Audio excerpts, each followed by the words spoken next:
The fartlek run and the threshold run. Now what I want to do, I want to switch gears and I want to talk about discontinuous workouts. Okay, so we're going to use the same sort of continuum. We got length of workout and we got the intensity of the workout. We're going to talk about aerobic repeats, we're going to talk about anaerobic repeats, and we're going to talk about sharpening workouts. And we'll talk about sharpening later on Saturday. Okay, aerobic repeats.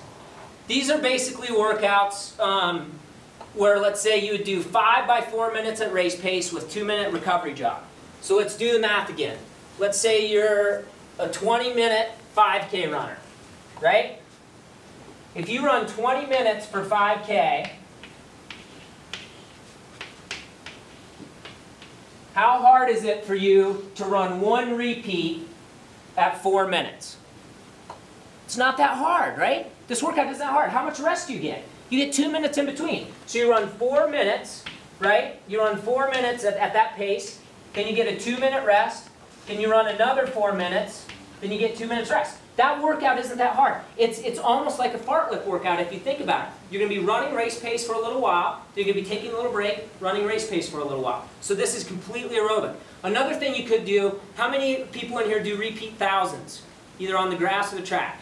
Okay, so that's about half of you. That's kind of the same workout. If you think about it, if you did 5 by 1,000 meters, you'd get 5,000 meters of total running in. And I think the majority of the repeats should be aerobic in either one of these workouts, okay? So either repeat thousands or Ks. And while this is a typical workout, you know, a question we could ask is there a better alternative? And to that question, I would say yes, there is a better alternative. So let me show you this workout. Imagine this entire screen is a park, okay? And imagine your coach took a wheel and wheeled out this funky shape, this loop for you to run around and around.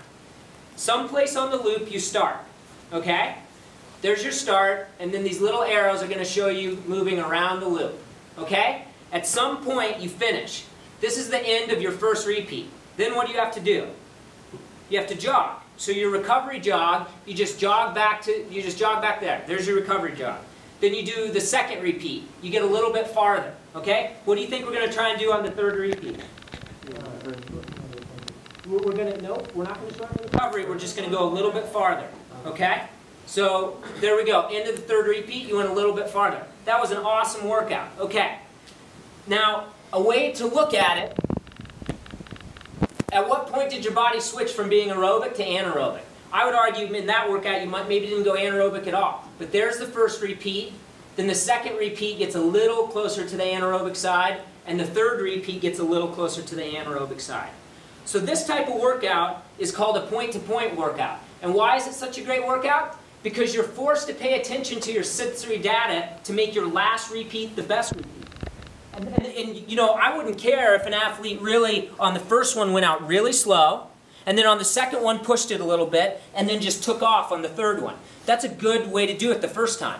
But then the second time you do this workout, you'll get a little better feel, and you can like push it so that on the first repeat, let's just make up some numbers. Let's say the first repeat you covered 1,000 meters. Then on the second repeat, you covered 1,050 meters. Then on the third repeat, you covered 1,100 meters. You know, just a little bit further each time.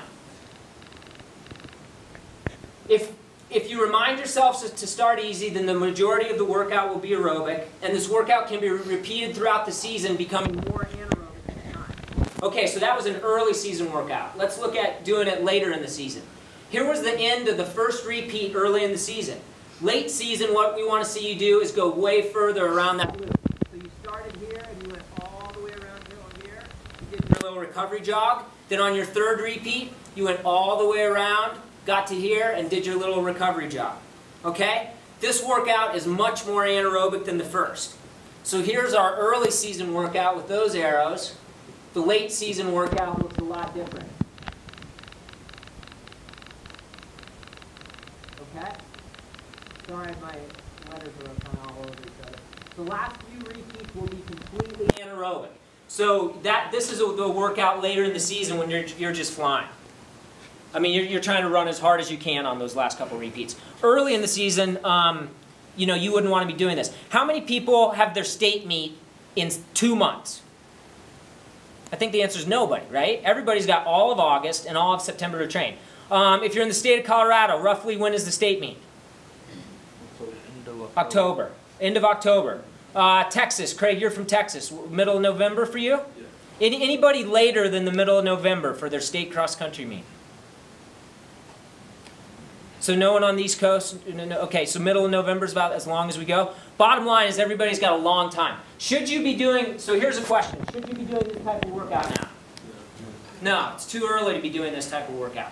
But later in the season, you know, when you're 5 weeks away, 6 weeks away, then you can start doing this type of workout once a week, and it'll be a great stimulus for you to get ready for the state cross-country meet. Okay, so we've talked about some workouts. Are there any questions?